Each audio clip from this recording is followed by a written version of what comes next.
Welcome to special analysis. నేను రమ్మ మండవ. ఈరోజు అనాలిసిస్లో భాగంగా మనం తీసుకోబోతున్న టాపిక్ ఏంటంటే, ఈరోజు అనాలిసిస్కి నేను ఒక టైటిల్ పెడతాం జరిగింది. జగన్మోహన్ రెడ్డి పాదయాత్ర భారతికి పార్టీ అధ్యక్ష బాధ్యతలు అని చెప్పేసి నేను టైటిల్ పెడతాం జరిగింది. ఆ అంశం గురించి ఈరోజు మనం మాట్లాడుకునే ప్రయత్నం చేద్దాం. ఇక్కడ మనం చూసినట్లయితే భారతిని పార్టీలో కీలకం చేయబోతా ఉన్నారు.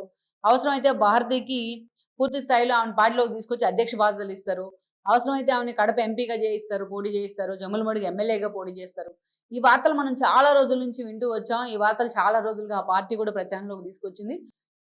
పార్టీ గురించి ఎప్పుడు ప్రచారం జరిగినా దాన్ని ఎక్కడ కూడా వాళ్ళు ఖండించే ప్రయత్నం చేయట్లా. అంటే దాన్ని ఎండార్స్ చేస్తున్నట్టే ఉందనుకోవాలి. వైఎస్ఆర్సీపీ యాటిట్యూడ్ కానీ ఇదంతా.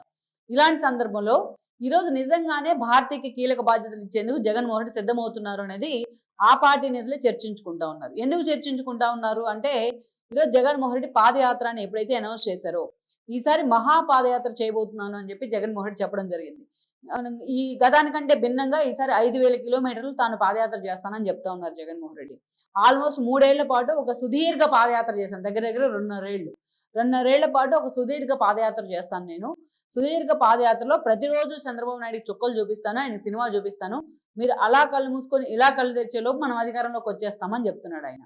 పాదయాత్ర ఒకటే తన అధికార లక్ష్యం అని చెప్తా ఉన్నాడు ఆయన. గతంలో పాదయాత్ర చేసినప్పుడు అధికారంలోకి వచ్చారు కాబట్టి ప్రతిసారి పాదయాత్ర చేస్తే అధికారంలోకి వస్తారేమో అనుకుంటున్నట్టున్నారు జగన్మోహన్ రెడ్డి. మరి షర్మిల 2014లో పాదయాత్ర చేశారు ఆవిడ. 3,500 కిలోమీటర్లు ఒక మహిళ అయ్యుండి కాలు విరిగిన కట్టుకట్టించుకుని పాదయాత్ర చేస్తే దానికి ఫలితం శూన్యం. చాలా మంది పాదయాత్రలు చేశారు, అవన్నీ కూడా ఫలితాన్ని ఇవ్వలేదు. పాదయాత్ర తర్వాత అధికారంలోకి వచ్చింది ఒక వైఎస్ రాజశేఖర రెడ్డి, అదేవిధంగా చూస్తే ఒక చంద్రబాబు నాయుడు, అదేవిధంగా చూస్తే ఒక జగన్మోహన్ రెడ్డి, లోకేష్ ద్వారా మళ్ళీ ఒకసారి పార్టీ అధికారంలోకి వచ్చింది అనుకోవచ్చు. సో మొత్తానికైతే పాదయాత్ర మీద అంత హోప్ ఉంది జగన్మోహన్ రెడ్డి వైపు నుంచి. ఆ పార్టీ క్యాడర్ కూడా ఏమనుకుంటా ఉందంటే, ఏదో ఒకటి కనీసం ఆయన ఇప్పుడు దాకా ఏ ధర్నాలు చేసినా, ఏ నిరసనలు చేసినా తాడేపల్లిలో కూర్చోనో, యలహంకలో కూర్చొని మానిటరింగ్ చేస్తాడు, ఒక పిలుపునిస్తాడు తప్ప ఆయన స్వయంగా తమ దగ్గరికి వచ్చింది లేదు అని క్యాడర్ ఫీల్ అవుతా ఉంది. ద్వితీయ శ్రేణి, తృతీయ శ్రేణి నేతలు కూడా అలాగే ఫీల్ అవుతా ఉన్నారు. అలాంటి సందర్భంలో పాదయాత్ర చేస్తే జగన్మోహన్ రెడ్డి అది తమ పార్టీకి ఒక బూస్ట్ అవుతుందని కూడా ఆ పార్టీ నేతలు అంచనా వేస్తూ ఉన్నారు. మరి అలాంటి సందర్భంలో ఈరోజు జగన్మోహన్ రెడ్డి పాదయాత్ర మీద అయితే చాలా సీరియస్గా ఫోకస్ పెట్టారు. ఇప్పటికే ఆ పార్టీ ప్రోగ్రామ్ కమిటీకి సంబంధించి వాళ్ళు రూట్ మ్యాప్ని కూడా సిద్ధం చేస్తూ ఉన్నారు. ఎలా ఉండాలి, ఎక్కడెక్కడ సభలు పెట్టాలి, ఏంటి అనేది. ఎందుకంటే గతంలో పాదయాత్ర అనే నిర్ణయం జగన్మోహన్ రెడ్డి అయినా 2014లో ఆయన ప్రతిపక్షంలో ఉన్నప్పుడు ప్రశాంత్ కిషోర్ లాంటి వాళ్ళు వ్యూహకర్తగా వచ్చిన తర్వాత అది కూడా వెళ్ళి ఆయన క్రెడిట్లో పడింది. ప్రశాంత్ కిషోర్ నడిపిస్తేనే జగన్మోహన్ రెడ్డి నడుస్తున్నారు అన్నట్టుగా చెప్పుకునేవాళ్ళు అప్పట్లో.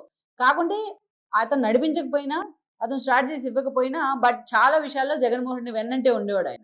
మీకు ఎక్కడెక్కడ సభలు పెట్టాలి, ఏదైతే అందరూ జనం సాయంత్రం సమయంలో కూలి పనులు చేసుకుని అట్లా ఇంటికి వెళ్ళే సమయంలో ఒక సిటీలో ఉంటే ఆ కూడల్లో పెడతారు.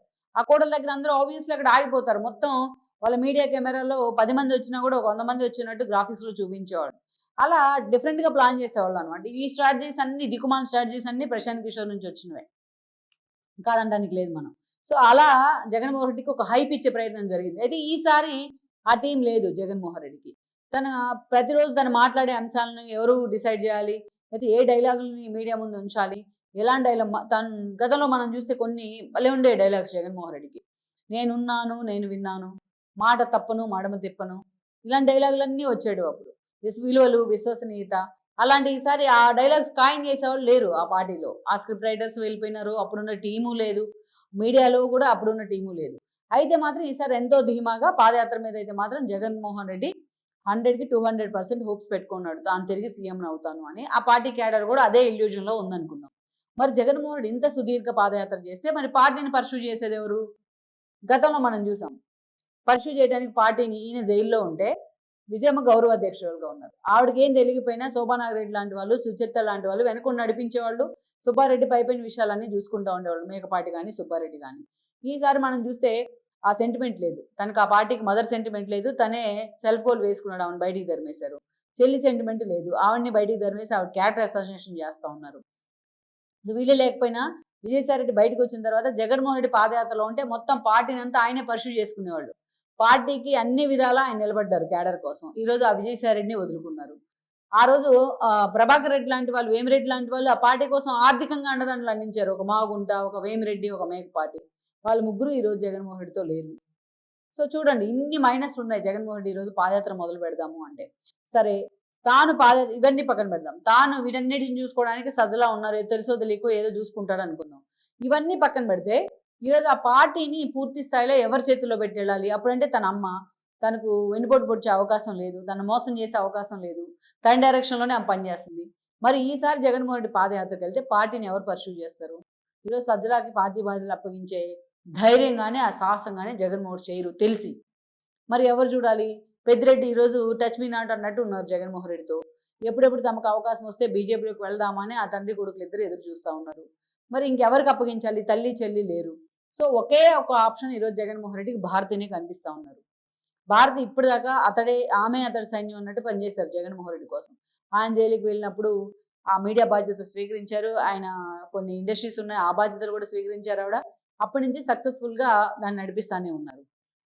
జగన్మోహన్ రెడ్డి జైల్లో ఉన్నప్పుడు ప్రొటెక్షన్ రూపంలో మీడియా ముందుకు వచ్చే ప్రయత్నం చేయడం, జగన్మోహన్ రెడ్డి కోసం 14లో అండ్ దెన్ 19లో పులివెందులో ప్రచారం చేయడం, ఎప్పుడు కూడా వార్తల్లో ఉండేవాళ్ళు.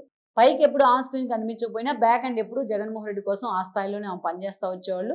సో మొత్తానికైతే మాత్రం ప్రత్యేకించి అధికారంలో ఉన్నప్పుడు సతీమణి హోదాలో తిరుమల వెళ్తే జగన్మోహన్ రెడ్డి ఆయన తలంబ్రాలు తీసుకెళ్తే ఈమె వెళ్ళటం లేదని విమర్శలు మూట కట్టుకున్నా ఎప్పుడు భారతిరెడ్డి బయటకు వచ్చి ఉండదు. చెవిరెడ్డి సెట్ వేస్తే ఇంటి ముందు ఆ సెట్టింగ్లో పాల్గొంటారు, అక్కడ పూజల్లో పాల్గొంటారు, కానీ అఫిషియల్గా మాత్రం తిరుమల వెళ్ళలేదు. ఎన్నోసార్లు విమర్శలు పాలయ్యారు కూడా. అది కాకుండా వివేకానంద మర్డర్ కేసు విషయంలో అటు వైఎస్ సునీత కానీ షర్మిల కానీ ఈవెన్నే టార్గెట్ చేయడం జరిగింది. అన్ని వేళ్ళు ఏడు వైపే చూపించిన పరిస్థితి అయితే ఉంది. అలా అనేక సార్లు ఆవిడ ఆ రూపంలో వార్తల్లోకి ఎక్కారు. ఇక మొన్నటి ఎన్నికల అధికారాన్ని కోల్పోక ముందు కూడా అవినాష్ రెడ్డి అరెస్ట్ అవుతారేమో, కడప నుంచి భారతిరెడ్డిని ఎంపీగా దించుతాడేమో జగన్మోహన్ రెడ్డి అనే ప్రచారం జరిగింది. ఒక దశలో తన కేసులు తరుముతూ వస్తున్న సమయంలో కూడా భారతిరెడ్డిని జగన్మోహన్ రెడ్డి అక్కడ జముల మడుగులో ఎమ్మెల్యేగా దించబోతున్నారు అనే ప్రచారం కూడా ఒక దశలో జరిగింది. కానీ ఇవన్నీ ప్రచారాలుగా మాత్రమే ఉండిపోయినాయి. అయితే మొన్నటి ఎన్నికల్లో అధికారాన్ని కోల్పోయిన తర్వాత పదే పదే భారతిరెడ్డి వార్తల్లోకి ఎక్కుతా ఉంది. ఎందుకంటే లోకేష్ పరువు నష్టం దావా వేయటం వాళ్ళ మీడియా మీద, తన చిరుతిళ్ళు అంశానికి సంబంధించి హెరిటేజ్ లీగల్ నోటీస్ ఇవ్వడం భారతిరెడ్డికి. సో ఇలాంటి అంశాల్లో ఎప్పుడు కూడా వార్తల్లోకి ఎక్కుతానే ఉంది. విజయమ్మ మీద ఎన్సీఎల్టీలో కేసు వేయడం కానీ, ఆ కేసుకు సంబంధించి భారతి మీద వచ్చిన ఆరోపణలు, భారతీకి ఆమె బహిరంగ లేఖ రాయడం కానీ, ఇవన్నిటితో భారతి వార్తల్లోకి ఎక్కుతా ఉంది. అయితే ఈ రోజు ఆమెను ఎప్పటి నుంచో పార్టీలో యాక్టివ్ చేస్తానే ప్రచారానికి ఎండార్స్ ఇస్తున్నట్టు జగన్మోహన్ రెడ్డి ఆలోచన చేస్తున్నారు. సీనియర్లతో కూడా నేను పాదయాత్ర చేస్తా ఉంటే పార్టీని పర్సూ చేయడానికి భారతికి పార్టీ అధ్యక్ష బాధ్యతలు ఇస్తామని జగన్మోహన్ రెడ్డి ఆ పార్టీ సీనియర్ నేతలతో తన క్లోజ్ అసోసియేట్తోనే మాట్లాడుతూ ఉన్నారు. సో జగన్మోహన్ రెడ్డి పాదయాత్ర స్టార్ట్ చేస్తే భారతికి ఇష్టమున్నా లేకపోయినా ఆవిడ మాత్రం పార్టీ బాధ్యతలు బలవంతంగా కూర్చోబెట్టడానికి కూడా జగన్మోహన్ రెడ్డి సిద్ధమవుతా ఉన్నారు. ఎందుకంటే ఆయన తన నీడని కూడా తాను నమ్మడు కాబట్టి భారతిరెడ్డికి ఆ బాధ్యతలు ఇవ్వాలనేది జగన్మోహన్ రెడ్డి ఆలోచన. మరి ఎంతవరకు ఇది కేవలం ప్రచారంగానే మిగిలిపోతుందా, జగన్మోహన్ నిజంగానే ఆ